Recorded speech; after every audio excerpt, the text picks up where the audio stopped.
Board में आपका स्वागत है। देखिए आज अपन बात करेंगे अम्ल और क्षार की परिभाषा के बारे में और साथ ही अपन इसके उदाहरण देखेंगे।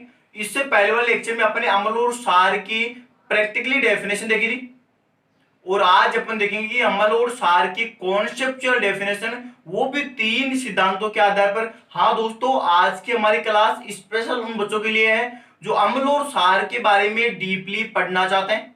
तो चलिए अपन स्टार्ट करते हैं कि ये 3 सिद्धांत अम्ल और क्षार की परिभाषा किस प्रकार देते हैं या किस बेस पे देते हैं। तो देखिए यह सिद्धांत कौन कौन से हैं। तो पहला हमारा सिद्धांत हो जाएगा आरेनियस का सिद्धांत।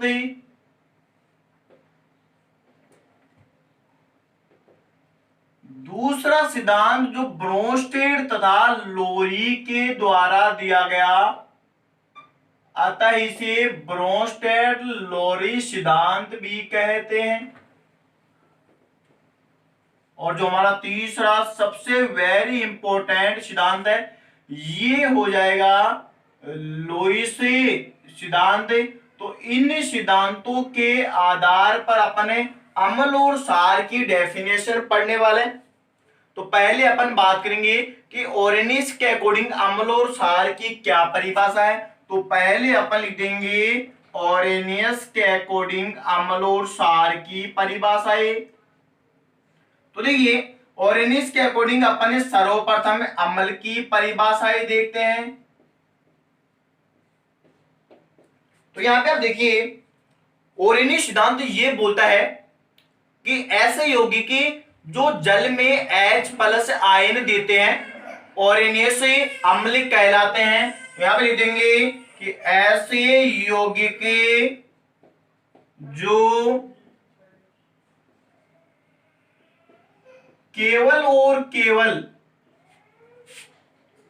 याद रखिए मैंने यहां पे केवल और केवल बोला है, केवल और केवल जल में H+ आयन देते हैं ओरेनियस अम्ल कहलाते हैं। तो ये इनकी परिभाषाएं अपने देखिए। अब देखिए यहां पे कई बार ये बोल देता है कि H+ आयन को क्या बोलते हैं। तो याद रखिए H+ आयन को प्रोटॉन भी कहते हैं, क्योंकि अपन जानते हैं कि हाइड्रोजन का परमाणु क्रमांक 1 होता है। इसका मीनिंग क्या है, इसमें प्रोटॉन की संख्या भी 1 है और इलेक्ट्रॉन की संख्या भी 1 है।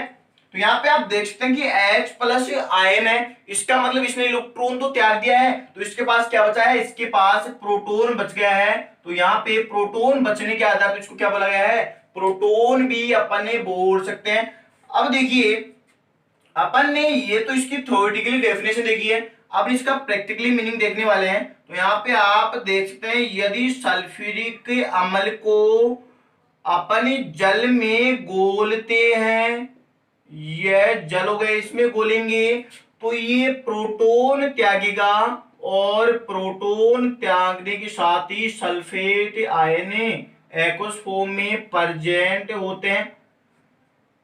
आगे आप देखिए यदि अपन नाइट्रिक अम्ल को भी अपन जल में घोलते हैं तो ये भी प्रोटॉन देता है, यानी कि H+ दे रहा है, और यहाँ पे नाइट्रेट आयन ये भी एक्वस फॉर्म में प्रेजेंट है।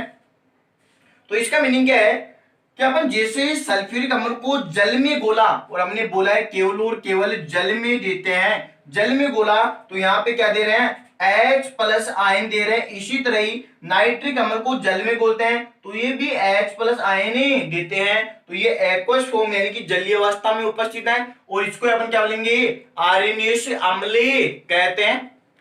अब अपन इसके एग्जाम्पल देखने वाले हैं, कुछ इसके जो बेसिक एग्जाम्पल है। तो यहाँ पे आप देखिए कि नाइट्रस अम्ल, सल्फ्यूरिक अम्ल, सल्फ्यूरस अम्ल, परक्लोरिक अम्ल, क्लोरिक अम्ल, और यहाँ पे नाइट्रस अम्ल, और इसके साथ ही HCOOH को बोलते हैं फॉर्मिक अम्ल, CH3COOH, इसको बोलते हैं एसिटिक अम्ल। तो ये हमारे अम्ल के उदाहरण हो गए हैं। अब देखिए अपन सार की परिभाषा ये पढ़ने वाले हैं कि ओरिनी सिद्धांत सार की परिभाषा के बारे में क्या बोलने वाला है। तो ओरिनी सिद्धांत ये कहता है कि ऐसे यौगिक जो जल में OH माइनस आयन देते हैं ओरिनी सार कहलाते हैं। ऐसे यौगिक जो केवल जल में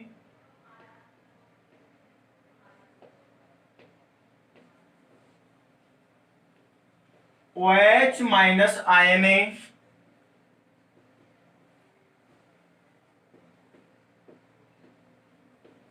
देते हैं,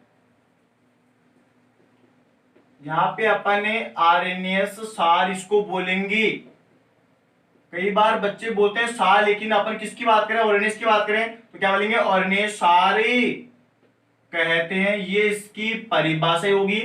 अब यहां पे देखिए OH माइनस आयन को कई बार एग्जाम्स में ये पूछ लेता है कि ओरिनी सार क्या होते हैं। तो हमें यदि OH माइनस आयन दे रहा है तो अपन बता देते हैं, लेकिन यदि हमें बोला कि हाइड्रोक्सिल आयन देते हैं तो अपन कंफ्यूज हो जाते हैं। तो यहाँ पे OH माइनस आयन को क्या बोलते हैं, इसको हाइड्रोक्सिल आयन के नाम से जाना जाता है। हाइड्रोक्सिल आयन, तो इसको आप याद रखिए, वेरी वेरी इंपॉर्टेंट पॉइंट है। अब देखिए अपन यहाँ पे सार को जल में घोलेंगे तो ये OH माइनस रिलीज करेंगे। तो यहाँ पे अपन देखते हैं कि अपन पोटेशियम हाइड्रोक्साइड को जैसे ही जल में घोलते हैं, जल में घोलने पर ये पोटेशियम आयन और ये भी एक्वस फॉर्म में प्रेजेंट है, और साथ ही OH माइनस आयन ये भी एक्वस फॉर्म में प्रेजेंट है। इसी के साथ ही अपन कैल्शियम हाइड्रोक्साइड को भी जल में डिसॉल्व करते हैं। तो आप देखेंगे कि कैल्शियम आयन एक्वस फॉर्म में मिलता है, और यहाँ पे OH माइनस आयन ये भी एक्वस फॉर्म में मिलता है। इसका मतलब क्या है कि सारों को अपन जल में घोलने पर यहाँ पर OH माइनस आयन यानी कि हाइड्रोक्सिल आयन प्राप्त होता है। तो इसे क्या बोलेंगे, ओरिनी सार के नाम से जाना जाता है। इसके अपन एग्जाम्पल देखेंगे। तो यहाँ पे आप देखिए ये एग्जाम्पल हो जाएंगे lithium hydroxide, zinc hydroxide, aluminium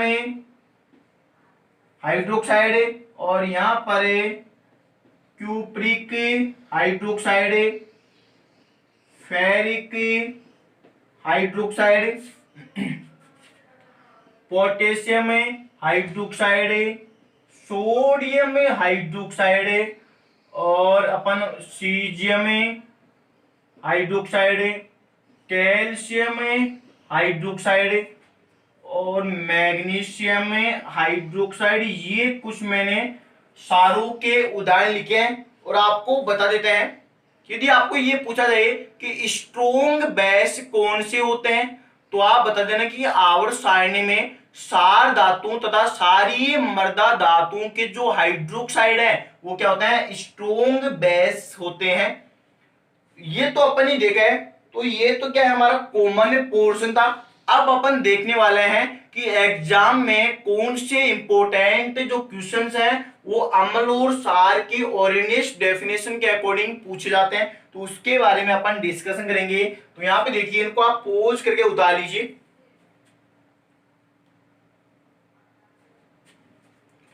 तो देखिए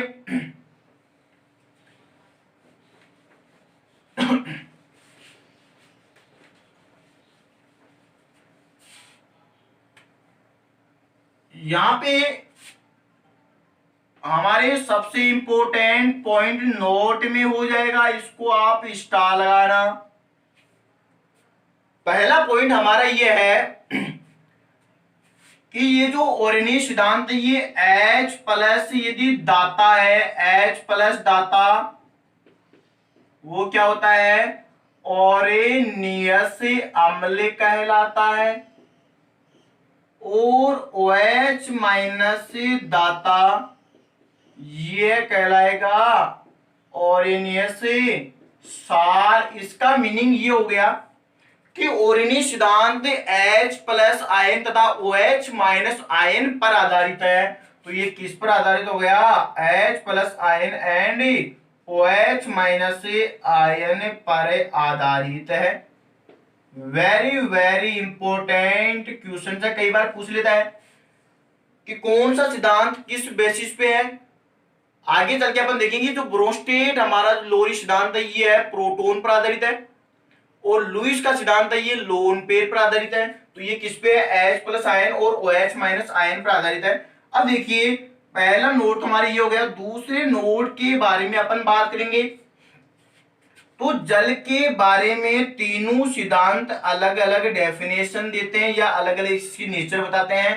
तो अपन यहाँ पे देखेंगे कि ऑरेनियस सिद्धांत जल के बारे में क्या कहता है, ब्रोंस्टेड लोरी जल के बारे में क्या डिसाइड करता है और जो लास्ट लोइस है इसके बारे में क्या बोलता है। तो देखिए ओरिनी सिद्धांत जल के न्यूट्रल नेचर को बताता है, अर्थात जल की प्रकृति कैसी है, उदासीन होती है। और यहाँ पे जो ब्रोस्टेड लोरी है यह जल को बोलता है कि ये अम्ल और क्षार दोनों की तरह व्यवहार करता है, अर्थात यह क्या होता है, उभय धर्मी यानी कि एम्फोटेरिक बिहेव शो करता है। और सबसे इंपोर्टेंट हमारा पॉइंट है वो अपन आगे चल के बढ़ेंगे कि लुईस सिद्धांत ये बोलता है कि जिसके पास लोन पेयर है तो लोन पेयर दाता यानी कि वो लुईस सार कहलाता है और लोन पेयर ग्राही लुईस अम्ल कहलाता है। तो यहाँ पे आप देख सकते हैं कि जल में ऑक्सीजन के ऊपर है यानी कि 4 इलेक्ट्रॉन है, यानी कि 4 इलेक्ट्रॉन को अपन क्या बोलेंगे, 2 लोन पेयर है और ये लोन पेयर देगा तो लोन पेयर देने वाला क्या कहलाता है, लोइस सार कहलाता है। तो इसकी प्रकृति कैसी है, लोइस सार हो गई। तो हमें पूछा जाए कि ओरिनिस के अकॉर्डिंग जल की प्रकृति कैसी, उदासीन है। ब्रोंस्टेड लोरी के अकॉर्डिंग जल की प्रकृति उभयधर्मी है, अर्थात ये अम्ल और सार दोनों की तरह व्यवहार करता है। और लुईस के अकॉर्डिंग क्या है, जल की प्रकृति क्षारीय होती है। तो अपन यहां पर नोट में लिख देंगे कि ओरेनियस सिद्धांत के अनुसार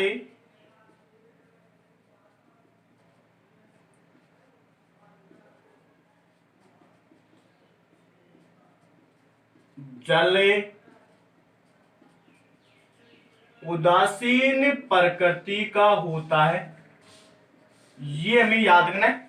अब देखिए अपन इस सिद्धांत की जो कमियां थी, जो इसके फीडबैक थे, वो अपन देखने वाले हैं कि इस सिद्धांत की क्या क्या कमियां या इस सिद्धांत के द्वारा क्या कमियां पूरी नहीं हो पाई और उन कमियों को अगले सिद्धांतों के द्वारा कुछ सुधारा गया। तो अपन इसकी कमियां देखते हैं। Feedback of Arrhenius theory. तो देखिए पहला हमारा इंपॉर्टेंट पॉइंट ये है कि यह सिद्धांत केवल और केवल जल में ओरेनियस अम्ल तथा क्षारों की व्याख्या करता है। यदि अपने एल्कोहल या फिनोल में यदि एल्कोहल या फिनोल विलाय के रूप में ले तो यह अम्ल और क्षार की व्याख्या नहीं कर पाता है। तो पहला पॉइंट हमारा ये हो गया कि यह सिद्धांत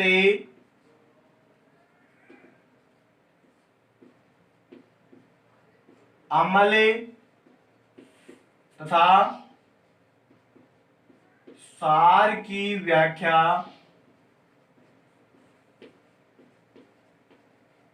केवल जल में ही कर पाता है।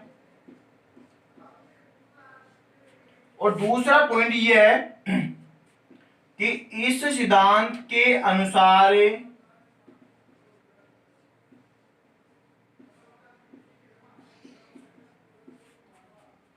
अप्रोटिक अम्लों की व्याख्या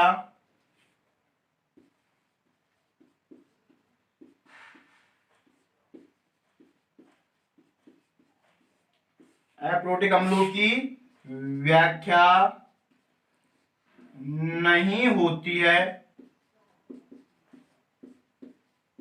प्रोटीन का मीनिंग क्या है? जिसमें प्रोटोन नहीं होते हैं, जैसे CO2 है, NO2 है, SO2 है। तो इसमें आप देख सकते हैं कि प्रोटोन नहीं है, और प्रोटोन नहीं है तो यह इसकी व्याख्या नहीं कर पाता। तो ये इनके दो इंपोर्टेंट पॉइंट है, इसको आप याद रखिए और मस्त रहिए। इससे पीएमटी IIT और 12th लेवल में बहुत ही अच्छे क्वेश्चन पूछ जाते हैं। यहाँ पे 2 पॉइंट नोट पे, इसको आप याद रखिए और इनको आप याद रखिए, और मिलेंगे अगली कक्षा में नए जुनून तथा जोश के साथ। तब तक आप पढ़ते रहिए और मस्त रहिए। हम आशा करते हैं कि आप स्वस्थ होंगे और अपने मंजिल की ओर बढ़ रहे होंगे। ओके।